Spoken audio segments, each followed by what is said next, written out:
पटना में भी हत्या में 25% की कमी आई है। समाज के अंदर किसी भी प्रकार के गंभीर अपराध न हो तो आदर्श स्थिति होगी।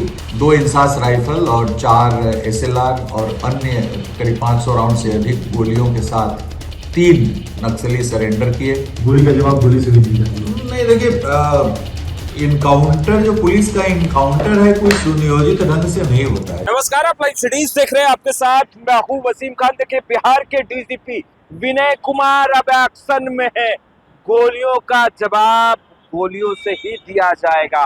देखिए, नक्सलियों पर भी कार्रवाई और वहीं दूसरे तरफ एक्शन में बिहार पुलिस। और बिहार पुलिस को देखिए साफ साफ लफ्जों में कहें तो खुलकर अब कार्रवाई करने का आदेश दे दिया गया है और बिहार के DGP ने यह कदम उठाए हैं। देखिए, बिहार के DGP स्पष्ट रूप से कहते नजर आ रहे हैं, अब गोली का जवाब गोली से मिलेगा। सबसे पहले आप बिहार के DGP विनय कुमार को सुनिए।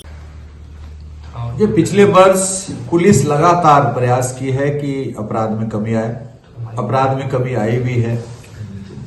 आपने प्रेस ब्रीफिंग सुना होगा पटना पुलिस का भी और राज्य पुलिस का भी। पटना में भी हत्या में 25% की कमी आई है। डकैती, लूट सभी शीर्ष में पटना जिला में कमी आई है। राज्य स्तर पर भी हर शीर्ष में अपराध में कमी आई है। अपराध में कमी से हम संतुष्ट नहीं है, बल्कि हम चाह रहे हैं कि समाज के अंदर कोई भी हत्या का कांड प्रतिवेदित न हो, जो आदर्श स्थिति होगी।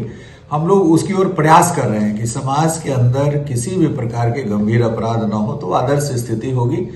और धीरे धीरे आप बिहार के अपराध मानचित्र पर यदि नजर डालेंगे, दृष्टिपात करेंगे, तो आपको दिखेगा कि पिछले 20 वर्षों में लगातार हर शीर्ष में जो पारंपरिक अपराध शीर्ष है उनमें कमी आई है।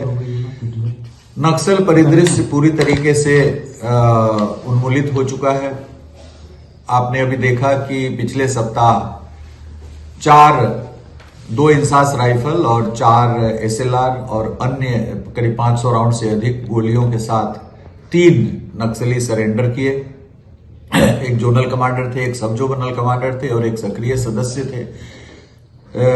भीम बांध और खड़गपुर हिल्स पर वैसे इन्होंने कोई 3-4 वर्षों में कोई अपराध, हिंसक अपराध नहीं किया है, लेकिन दस्ता के पास शस्त्र था, तो हम लोगों ने शस्त्र के साथ आधा दर्जन से अधिक अत्याधुनिक शस्त्रों के साथ उनका आत्मसमर्पण कराया है। मैं स्वयं गया था खड़गपुर जाकर के उनका आत्मसमर्पण कराया। उनको और उनके परिवार को पुनर्वासित करने के लिए सरकार की जो योजना है उसके तहत उन्हें सभी सुविधाएं उपलब्ध कराई जा रही हैं। उनको रोजगार से जोड़ा जा रहा है और जहां पर पूर्व में नक्सल वामपंथ का प्रकोप रहा है, वहां पर हम लोग प्रयास कर रहे हैं विकास एजेंसियों से जोड़ करके, सरकार की जितनी सारी विकास एजेंसियां उससे जोड़ करके कि सभी प्रकार की योजनाओं का लाभ उनको मिले, ताकि वो पूरी तरीके से समाज की मुख्य धारा में आ जाए और इंटीग्रेट हो जाए। नक्सल परिदृश्य में बिहार अभूतपूर्व सफलता हासिल की है। 2005 के दौरान आपने देखा होगा कि जहानाबाद जेल ब्रेक कांड, मोतिहारी का मधुबन कांड जो दिन में 1 बजे हुआ था, तो काफी गंभीर समस्या थी और उसको बड़ी तेजी से हम लोगों ने पुलिस कार्रवाई और विकास के माध्यम से समाप्त किया है। अपराध में भी काफी कमी आई है। अभी हमारा चैलेंज है जो ड्रग्स का प्रकोप बढ़ रहा है, उस पर हम लोग तेजी से कार्रवाई कर रहे हैं। साइबर अपराध में प्रतिदिन कोई ना कोई गैंग जो काफी व्यापक रूप से साइबर क्राइम कर रहा है, उसका उद्भेदन हो रहा है। आपने देखा मोतिहारी में अभी कल एक बहुत बड़े गैंग का उद्भेदन हुआ है। तो प्रतिदिन साइबर अपराध में भी हम नई से नई उपलब्धि हासिल कर रहे हैं। प्रत्येक जिला में थाना गठन हो गया है। थाना का प्रभार DOISP रैंक के एक पदाधिकारी के पास है, जो बीटेक ज्यादातर 40 में से लगभग सभी के सभी IT, इलेक्ट्रॉनिक्स, कंप्यूटर में बीटेक है और सभी DSP हमारे बड़े अच्छे कार्य कर रहे हैं। उसको और व्यापकता प्रदान करने के लिए प्रयास किया जा रहा है। साइबर वर्टिकल बनाया गया है। तो साइबर नारकोटिक्स में भी एक अलग वर्टिकल बनाया गया है, उसमें SP की पोस्टिंग की गई है। तो ये 2 समस्या जो अभी वर्तमान में है, जो युवा वर्ग इसमें शामिल है। साइबर अपराध में भी बहुत यंग लड़के शामिल है, 18 साल, 17 साल, 15 साल, 20 साल के। और नारकोटिक्स का भी जो सबसे बड़ा प्रभावित वर्ग है वो युवा वर्ग है। जो युवा को इन दोनों साइबर अपराध से बचाने के लिए और नारकोटिक से बचाने के लिए हम लोग लगातार प्रयास कर रहे हैं और आने वाले दिनों में इसमें भी हमको अभूतपूर्व सफलता मिलेगी। विधि व्यवस्था की समस्या नियंत्रित है। किसी भी प्रकार का कोई कम्युनल इंसिडेंट विगत वर्ष नहीं हुआ जो उल्लेखनीय हम समझें। उसी प्रकार से हाल के दिनों में कोई ऐसी बड़ी अपराध की घटनाएं जो 3-4 हुई थी विगत वर्ष, उसमें उल्लेखनीय सफलता पुलिस को मिली है और वो सभी कांड अभी ट्रायल के लगभग आधे से ज्यादा ट्रायल उस पर खत्म हो चुका है। 1-2 महीने में सब में सजा हम लोग अपराधियों को दिला पाएंगे। इस वर्ष भी हमारा वही संकल्प है, डिजिटल पुलिसिंग, विधि व्यवस्था पूरी तरीके से नियंत्रित रहे, गंभीर अपराधों पर नियंत्रण रहे, साइबर अपराधों पर नियंत्रण रहे, ड्रग्स की जो तस्करी हो रही है, युवा वर्ग उसके ओर उन्मुख हो रहे हैं, उसके लिए जागरूकता अभियान चलाया जाए।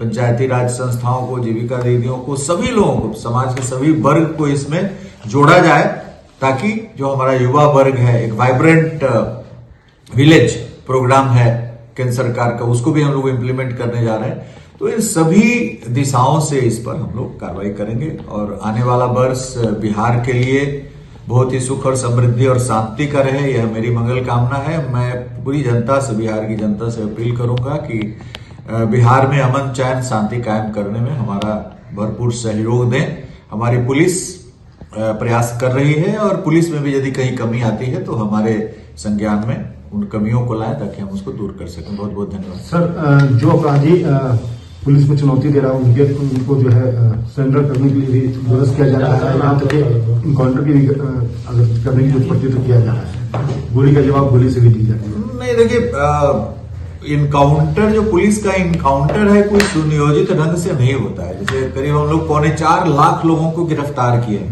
4.25 लाख लोग गिरफ्तार हुए, अरेस्ट हुए पिछले साल। उसमें से 10-15 ऐसी स्थितियां बनी जिसमें अपराधी की ओर से फायरिंग की गई या फायरिंग करने की स्थिति में वो दिखे, तो उसमें पुलिस ने जवाबी कार्रवाई, आत्मरक्षा जवाबी कार्रवाई की है। और ऐसी स्थिति पहले से भी होती रही है। मुठभेड़ की जो स्थिति बनती है वो पूर्व में ही हर साल मुठभेड़ हुआ है।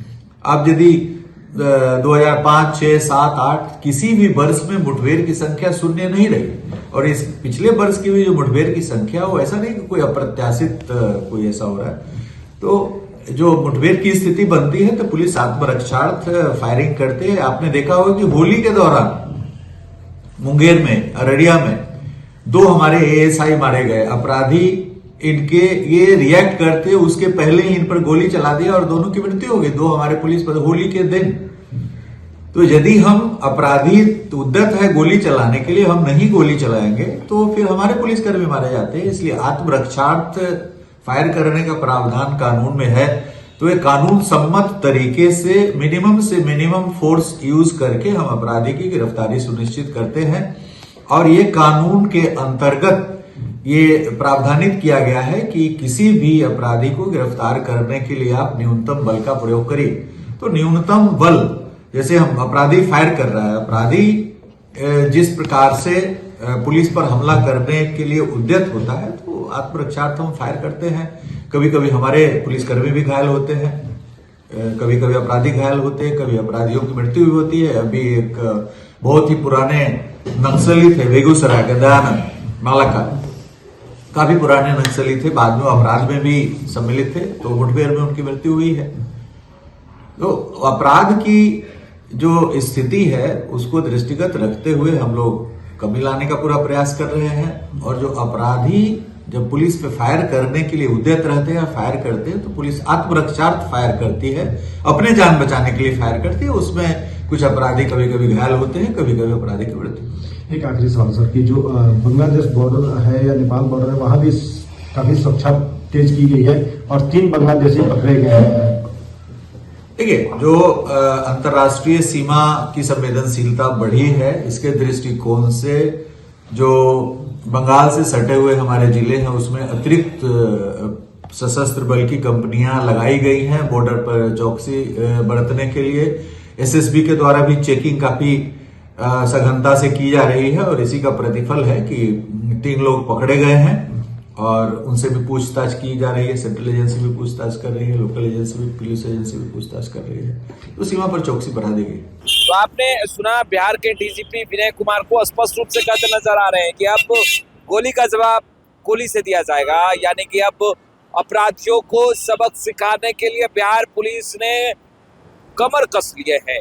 और देखिए चिंता का विषय भी, देखिए चिंता भी जाहिर की है युवाओं को लेकर के, और कहा है युवा जिस तरीके से अब ड्रग्स के कारोबार में कहीं ना कहीं कदम बढ़ा रहे हैं, यह एक चिंता का विषय है। वहीं विनय कुमार जो कि बिहार के डीजीपी है, उन्होंने स्पष्ट रूप से कहा है कि अपराधियों को सबक सिखाने के लिए गोली का जवाब गोली से दिया जाएगा। फिलहाल इस वीडियो में इतना ही। अब तक आपने हमारे चैनल को सब्सक्राइब नहीं किया है, तुरंत सब्सक्राइब कर ले। आपका बहुत बहुत शुक्रिया।